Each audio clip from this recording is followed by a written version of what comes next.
Good morning students. मैं doctor प्रेम बाफना, साचार्य राजनीति विज्ञान, राजकीय महाविद्यालय Sujangarh, BA part second, political science first. आज के व्याख्यान का विषय है ब्रिटिश संसद का द्वितीय सदन लॉर्ड सभा का संगठन और शक्तियाँ। ब्रिटिश संसद का अर्थ सम्राट सहित लोक सदन और लॉर्ड सभा है। संसद सम्राट, लॉर्ड सभा तथा कॉमन सभा से मिलकर बनती है। ब्रिटेन द्विसदनात्मक व्यवस्थापिका का जन्मदाता है। विश्व के विभिन्न देशों ने द्विसदनात्मक व्यवस्थापिका का विचार और व्यवस्था ब्रिटेन से ग्रहण की है। 13वीं सदी के अंतिम वर्षों में इंग्लैंड का राजकोष खाली हो गया था।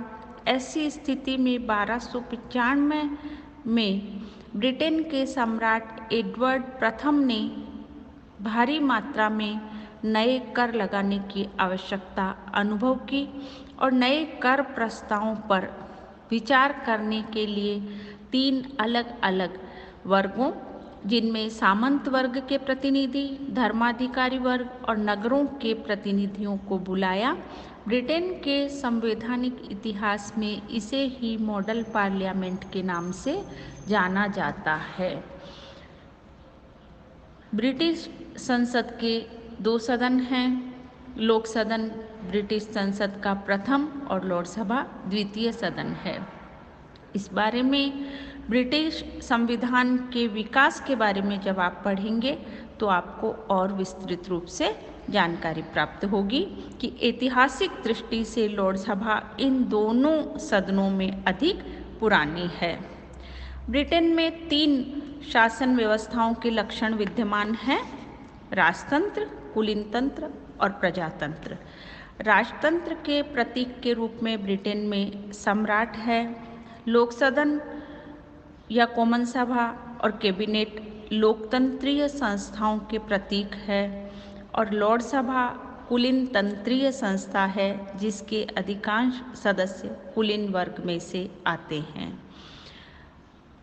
वास्तविक रूप से ब्रिटेन में लोकतंत्रीय शासन ही है, राजा का पद और लॉर्ड सभा के होते हुए भी, क्योंकि राजपद और लॉर्ड सभा की शक्तियों को अब बहुत सीमित कर दिया गया है। अब हम देखते हैं लॉर्ड सभा की रचना। लॉर्ड सभा की सदस्य संख्या निश्चित नहीं है, क्योंकि इसमें सम्राट प्रधानमंत्री की सिफारिश पर जितने नए सदस्य आवश्यक समझे नियुक्त कर सकता है। वर्तमान में लॉर्ड सभा की कुल सदस्य संख्या लगभग 743 है। संवैधानिक सुधार कानून 2005 के बाद अब लॉर्ड सभा में 3 प्रकार के सदस्य होते हैं, यानी कि लॉर्ड सभा के सदस्यों को इन 3 भागों में विभाजित किया जा सकता है। पहला है आध्यात्मिक लॉर्ड। आध्यात्मिक लॉर्ड की संख्या 26 है। जैसा कि नाम से ही स्पष्ट है, ये धर्मगुरु होते हैं, जैसे आर्क बिशप, इंग्लैंड के वरिष्ठ चर्चों के बिशप। ये सभा की कार्यवाही में प्रायः कम ही भाग लेते हैं। दूसरा है वंशगत या पैतृक पीयर। दिसंबर 99 में पारित अधिनियम के अनुसार वंशगत पीयरों की 3 श्रेणियां हैं। पहला है दलगत साथी पीयरों से निर्वाचित किए जाने वाले सदस्य। दूसरा ऐसे पदाधिकारी जिन्हें संपूर्ण सदन निर्वाचित करता है।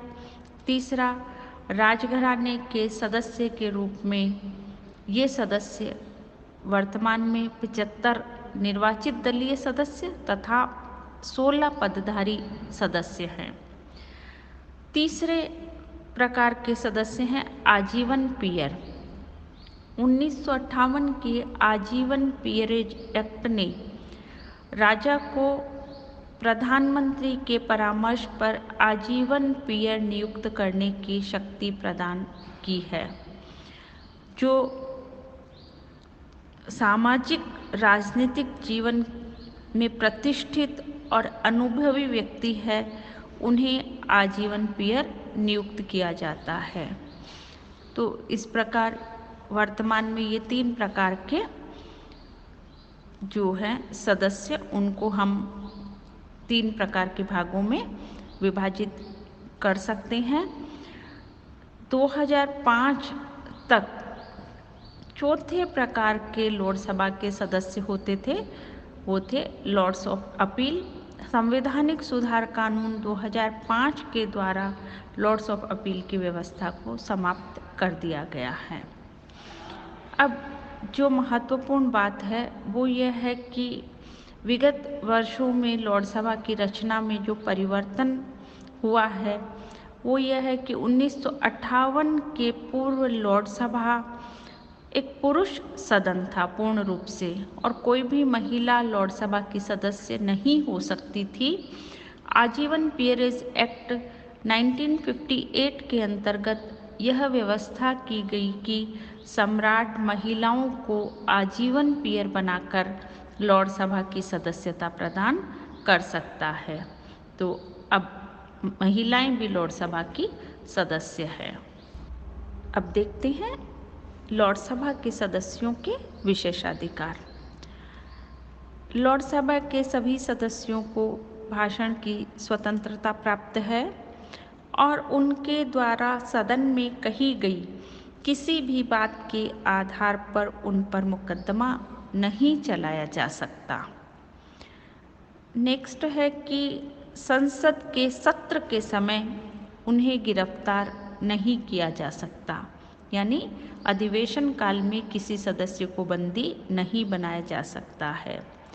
नेक्स्ट है कि लोकसदन के सदस्य केवल स्पीकर के माध्यम से सम्राट तक सामूहिक रूप से पहुंच सकते हैं, लेकिन लोकसभा के सदस्यों को व्यक्तिगत रूप से सम्राट से सार्वजनिक विषयों पर वार्ता करने का अधिकार प्राप्त है।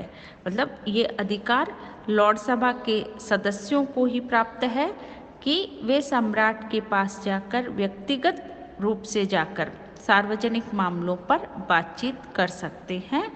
और जो अगला विशेषाधिकार है वो ये है कि लोकसभा के सदस्य यदि सदन के किसी निर्णय से सहमत न हो तो अपनी असहमति प्रकट करके सरकारी पत्रिका में छपवा सकते हैं। अब हम देखते हैं लोकसभा के पदाधिकारी। पहले लोकसभा का स्पीकर। 2005 तक व्यवस्था यह थी कि लॉर्ड चांसलर लोकसभा की अध्यक्षता करता था, परंतु कॉन्स्टिट्यूशनल रिफॉर्म एक्ट 2005 के द्वारा लॉर्ड चांसलर की स्थिति में महत्वपूर्ण परिवर्तन हुआ।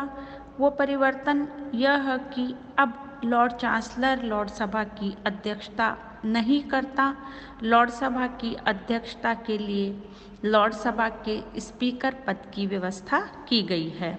तो इस प्रकार लोकसभा में अब लोकसदन के समान ही निर्वाचित अध्यक्ष है, मनोनीत अध्यक्ष नहीं।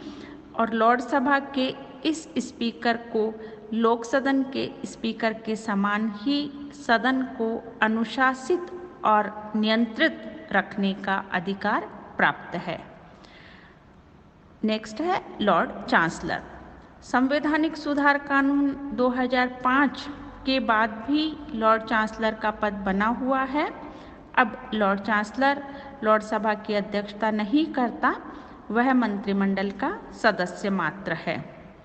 इनके अतिरिक्त भी कुछ अन्य अधिकारी भी होते हैं, जैसे रिकॉर्ड दिखाने के लिए क्लर्क, सार्जेंट एट आर्म्स आदि, जो अन्य कार्यों को देखते हैं। अब देखते हैं कि लोकसभा की गणपूर्ति क्या रखी गई है। गणपूर्ति यानी कि किसी कार्य के संचालन के लिए आवश्यक सदस्यों की कम से कम नियत संख्या क्या है। तो लोकसभा की गणपूर्ति 3 सदस्यों से ही हो जाती है। पर आपको ये ध्यान रखना है कि लोकसभा की गणपूर्ति 3 सदस्यों से ही हो जाती है, परंतु किसी विधेयक को पारित करने के लिए कम से कम 30 सदस्य अवश्य ही होने चाहिए। और जो आपको ध्यान रखना है वो ये है कि लोकसभा के वाद विवाद को सीमित करने के लिए समापन प्रस्ताव का प्रयोग नहीं किया जाता है। इस संबंध में जो स्थायी आदेश है वो ये है कि कोई सदस्य एक ही विषय पर 2 बार नहीं बोल सकता और वाद विवाद विषय से असंबद्ध नहीं हो सकता। यानी लॉर्ड सभा में वाद विवाद की स्वतंत्रता है और इस संबंध में ये आदेश है। लॉर्ड सभा में वाद विवाद बहुत उच्च स्तरीय होते हैं।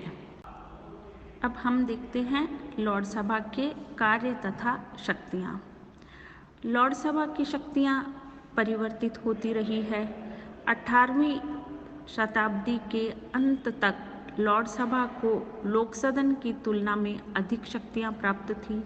फिर उसकी शक्तियाँ लोक सदन के बराबर हुई और 1911 तथा 1949 के संसदीय अधिनियम पारित हो जाने के पश्चात लॉर्ड सभा लोक सदन की तुलना में बहुत अधिक शक्तिहीन हो गई है। यानी कि कॉमन सभा के मुकाबले वर्तमान में लॉर्ड सभा की शक्तियाँ काफ़ी कम है। ऑग और जिंक के शब्दों में आज लॉर्ड सभा दूसरा सदन ही नहीं वरन दूसरे दर्जे का सदन हो गया है। अब हम देखते हैं लॉर्ड सभा की शक्तियाँ। पहला पॉइंट है विधायी शक्तियाँ।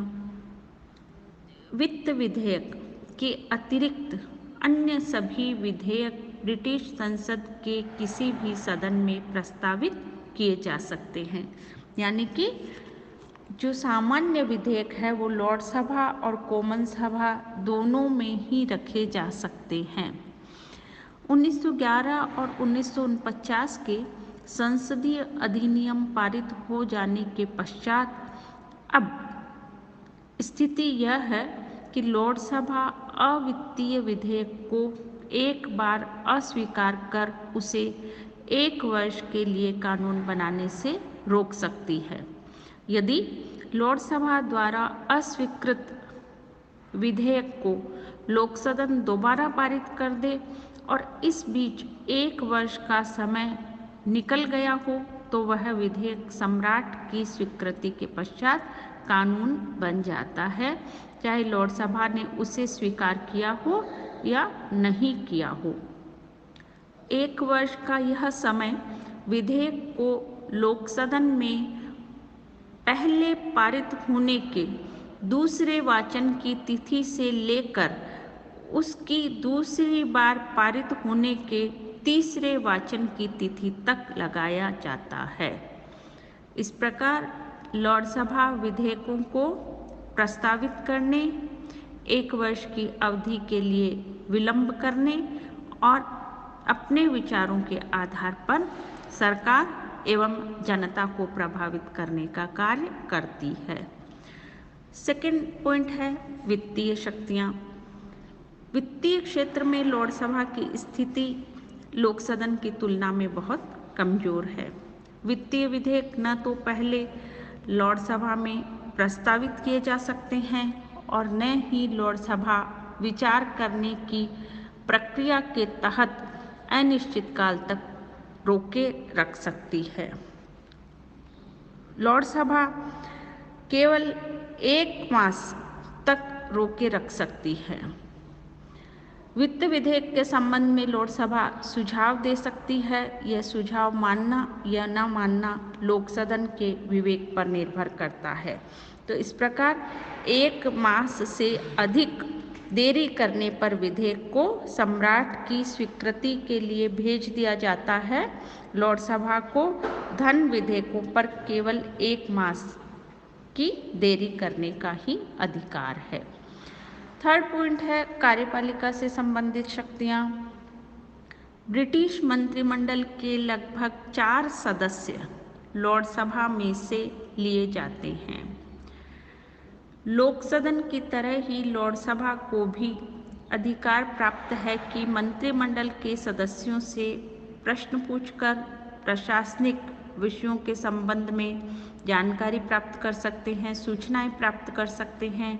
वह शासन की नीतियों तथा कार्यों पर खुला वाद विवाद तथा आलोचना भी कर सकती है। परंतु अविश्वास का प्रस्ताव पास कर मंत्रिमंडल को पदच्युत करने का कार्य लोक सदन के द्वारा ही किया जा सकता है, लॉर्ड सभा के द्वारा नहीं। न्यायिक शक्तियाँ, लॉर्ड सभा को न्यायिक क्षेत्र में पहले महत्वपूर्ण शक्तियाँ प्राप्त थी। लॉर्ड सभा अपील के अंतिम न्यायालय के रूप में कार्य करती थी, परंतु अब लॉर्ड सभा को ये शक्तियाँ प्राप्त नहीं है, अलग से न्यायालय की व्यवस्था है। नेक्स्ट है परामर्श संबंधी कार्य। जब कॉमन सभा का विघटन हो जाता है और मंत्रिमंडल अपना त्यागपत्र दे देता है, तो ऐसी स्थिति में जब सम्राट को परामर्श की आवश्यकता पड़ती है तो लॉर्ड सभा से किसी भी मामले में परामर्श ले सकते हैं। तो ये है लॉर्ड सभा के कार्य तथा शक्तियाँ। आज हमने लॉर्ड सभा की रचना, कार्य तथा शक्तियों के बारे में पढ़ा।